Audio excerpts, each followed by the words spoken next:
I wanted to move on from some M4A1s, try some other different mods that I could do with some of the other blasters I have. One of the cool blasters that's out there that's a pretty good deal a lot of times. We see these on sale sometimes down to 50 bucks for the EVO Scorpions, right? There's several different sellers, several different colors, and they're a pretty good blaster as they come to you. They come to you, they're about 200 FPS. Some of them you get two magazines. I'd say the only downside to these is the magazines are a little small. Supposedly there's going to be a drum mag at some point. But anyway, I thought, let me see what we can do to mod the Scorpion a little bit. So opened it up, which I've done before, and the gearbox in there doesn't line up with other gearboxes, but I wanted to try put an M4A1 gearbox in here. This one has a stretch spring. This has a metal Xforce Tac USA barrel, and thought, let me go ahead and put this in here and see if we can get it to work right. So after a lot of hacking plastic off on the inside, basically you have to hack off all the inner plastic, right? And it doesn't look super pretty on the inside, but on the outside it looks, fine. So that's good. But the goal was to get this to fit in here, and I was able to.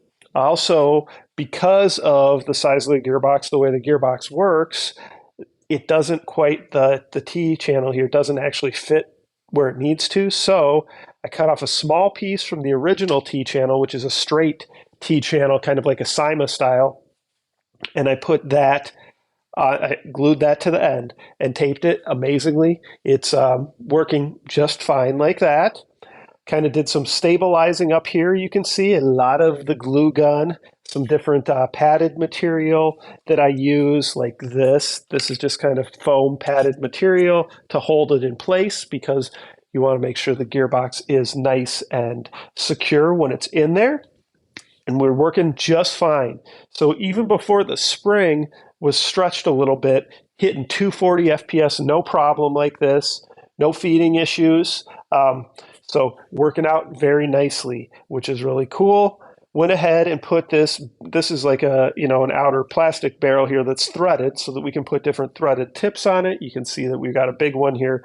These were just a couple other options. And actually, because of the length of this, even though that's the short metal barrel from Xforcetac, it still comes out to about here. So you're going to I would want to do some sort of, fake suppressor on there or anything to cover that, of course. So that's what I've got right there, just a nice big round one with a really big opening, so there's not going to be any issues with gel balls hitting sides of it or anything like that. Otherwise, I wanted to add a buffer tube. So I found a couple different options. Now, unfortunately, all the options for airsoft, for buffer tubes, for Scorpion, for EVO Scorpions, they do not work at all. They don't line up right. The proportions are wrong. So that wasn't going to work. So instead, I kind of made this bracket here, which hasn't been cleaned up yet. But you can see that this bracket is just going to slide on basically back here, right? So that it can just go ahead and be secured through there, right, with a couple bolts. So that's how that's going to work. And then this piece, this is actually basically a modified version of one of the airsoft buffer tube adapters, just because I liked kind of the dimensions to it. I thought looked nice. And if it was going to get glued to the top of this anyway, I didn't think that was going to be a big deal. So that'll go on there so that you can do a buffer tube. Battery will be relocated to the buffer tube instead of up here because I just think that's a better location as it is anyway, because I will probably put some sort of riser along the top. The other things I did was these are just some little grip covers. So I'm going to take these, I'm going to paint them obviously. So that truck bed liner spray paint that puts a lot of texture to it works great for things like grips. I can say I'm not really happy with how it looks on other things. Like here, you can see I did it on this buffer tube, which is on here pretty tight. It adds texture to it. Doesn't look horrible on the buffer tube, but on painting large areas with it, if you're going to paint them black, it works okay. But putting colors over the top of it, I think you need so many coats. Otherwise, some of the black and the texture black pieces peek through. If you do enough coats, you probably get rid of that, but I don't think that that's necessary either. So I'm not going to do that. I'm not going to change the main paint on this. I just don't want to have to go through dealing with that. So instead, I'll probably just go ahead and add black accents because we've already got black in here. I don't really want to add orange because orange is really bright. We're going to have the orange on the tip anyway. But the plan is to put it all together. Like I said, I've put it back together many times, tested it many times. I really don't foresee any issues at this point. I've done so many different tests with it. I think we'll be good to go.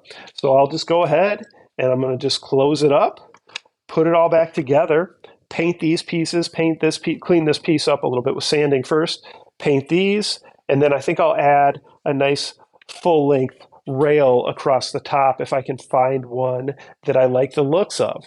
So that's kind of my plan here for this Scorpion Evo.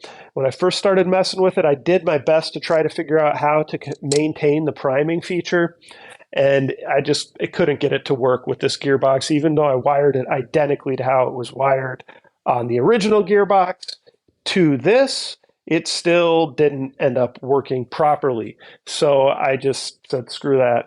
And these M4A1 gearboxes, when you pull the trigger, yeah, there's going to be a few second delays before gel balls start coming out, but they come out pretty fast. So it's not a big deal to lose that priming feature. And in this case, that's okay. It kind of would have gotten in the way anyway, so I'm not too worried about that. All right, so I'm going to finish this up. Just thought I'd show you guys because I know some of you really like seeing these different mod videos. And like I said, definitely not pretty here. Did custom print a piece that fits over here because I kind of had to cut out that whole area at first because I wasn't sure where the barrel was going to line up.